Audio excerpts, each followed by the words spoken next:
Welcome as we continue our exploration of one of history's most significant leaders. Today, we explore the civil war with Pompey. This clash of titans was not just a battle for power, but a fierce struggle that would determine the fate of the Roman Republic itself. Today in Historia, Rise and Fall. The Roman Republic, established in the 6th century BCE, was characterized by a delicate balance of power shared among various leaders and factions. However, by the late Republic era, this balance had become increasingly tenuous. Ambitious commanders vied for control, leading to internal strife that often threatened the stability of the state. Among these ambitious figures was Julius Caesar, a charismatic military general with a keen sense of political strategy. In 60 BCE, recognizing the need to consolidate power, he formed the first triumvirate with two of the most powerful men of Rome, Pompey the Great, celebrated for his military feats and prominence, and Crassus, the wealthiest man in Rome. But their alliance was built on shaky foundations.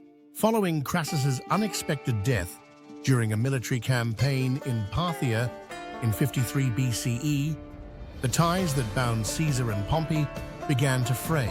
Stripped of their mutual protector, the two men found themselves increasingly at odds. As tensions escalated, Pompey began to align himself with the Roman Senate, an institution that increasingly viewed Caesar's growing power as a threat. The Senate began to fear that Caesar was positioning himself not just as a military leader, but as a potential king, a position that was anathema to the ideals of the Republic. In a decisive move, the Senate commanded Caesar to disband his army and return to Rome in 49 BCE. This was a challenge that would force Caesar to make an unprecedented choice. At this moment in history, Caesar recognized that complying with the Senate's orders would effectively relinquish his power, leaving him vulnerable to political machinations and potential prosecution. However, defiance was in his character. He made the fateful decision not just to refuse the Senate, but to take action against it.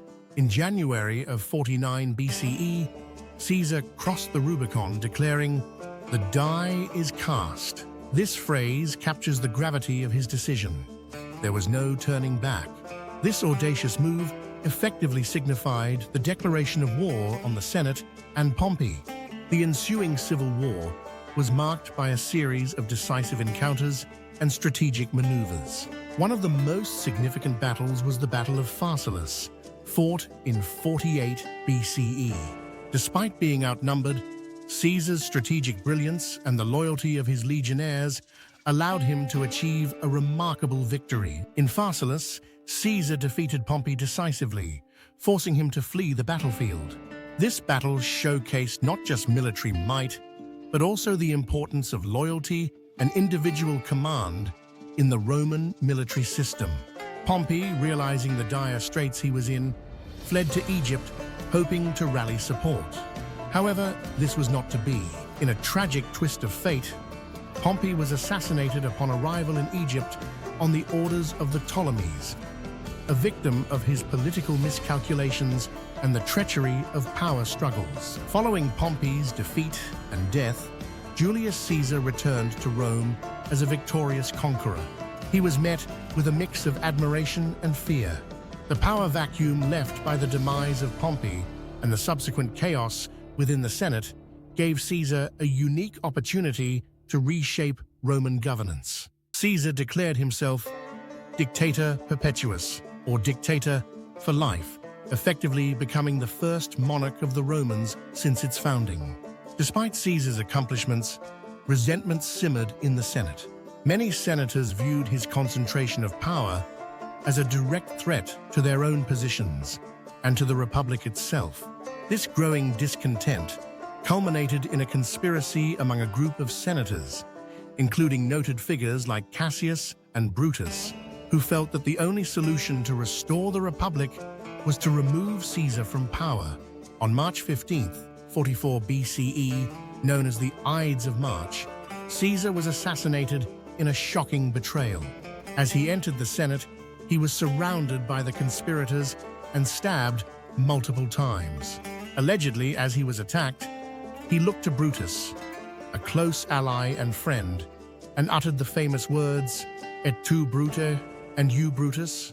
This moment has been eternally immortalized in both literature and history as a testament to the brutal realities of political ambition and loyalty.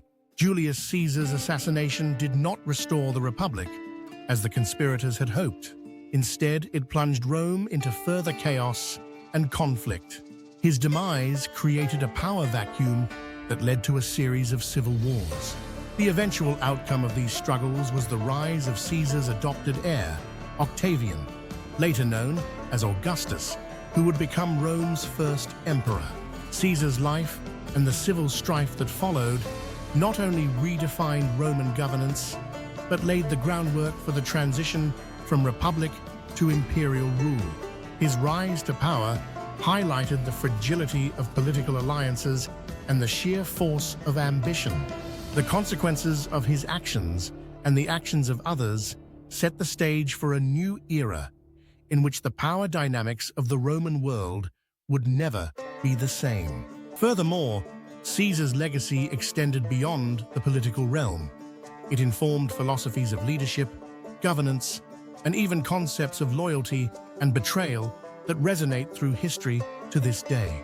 The very name Caesar would inspire countless leaders, becoming synonymous with authority and power, culminating in titles across Europe, including the German Kaiser and the Russian Tsar. Thus, Julius Caesar's life encapsulates the complex narrative of rise and fall, ambition and betrayal, a transformational figure whose impact is still felt in modern politics and culture. As we conclude our journey through the rise and fall of Julius Caesar and the civil war with Pompey, we are reminded of the volatile nature of power and the eternal struggle for control that has influenced countless societies throughout history. Thank you for joining us in this exploration of a pivotal moment in Roman history. If you found this video insightful, please like, subscribe, and share your thoughts in the comments below. What do you think are the implications of Caesar's rise and fall on our understanding of leadership today? We appreciate your engagement and look forward to delving into more historical narratives with you in our future episodes.